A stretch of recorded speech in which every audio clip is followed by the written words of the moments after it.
परीक्षा दो तरह की होती है। कितने तरह की होती है?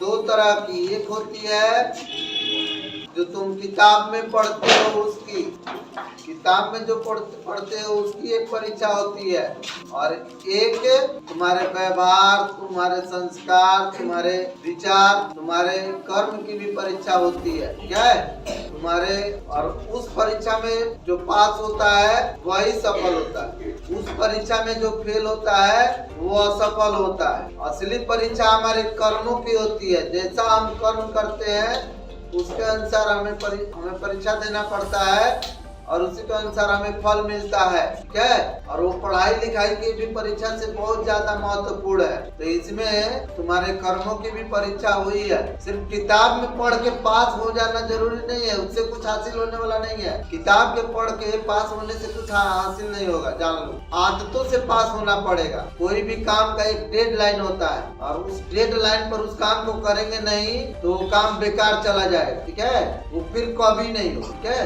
और होगा भी तो समय लगेगा, और जिम्मेवारी को उठाना पड़ेगा, और ज्यादा मेहनत करना पड़ेगा। तुम लोग का डेडलाइन खत्म हो गया है। आज तक था ना डेडलाइन एडमिट कार्ड बनवाने का, वो भी खत्म। ठीक है? जो पढ़ा होगा ना उसको एकदम, आज रात में पढ़ाई नहीं होगा, रात में आराम से सोया होगा।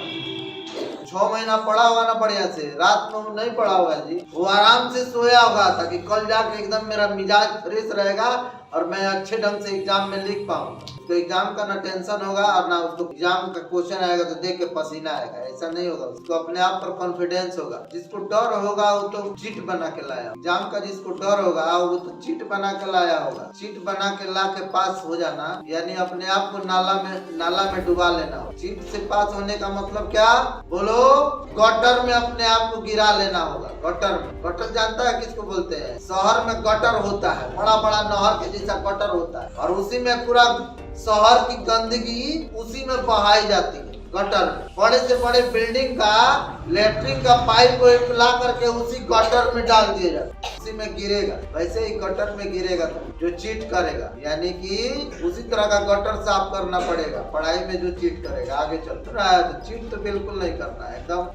अब ना किसी से पूछना है ना किसी को बताना है। अगर किसी को पूछते हुए, किसी को बात करते हुए, किसी को ऐसा भी करता है सब, दूसरे का कॉपी लिख देता है। भाई कई बार तो हम देखे हैं पिछले एग्जाम में, भाई बहन जो है अपने मैंने छोटे को पास करने के लिए खुदे ला के खुदे अपने पास बैठा लेता है और खुदे लिख देता है। ठीक है? तो उस तरह की चीजें नहीं होनी चाहिए, नहीं तो पूरा नंबर काट लिए जाए। सुन लो, सजा दी जाएगी सो अलग। इसलिए पूरी ईमानदारी अपनाना है एग्जाम दे, पूरी ईमानदारी।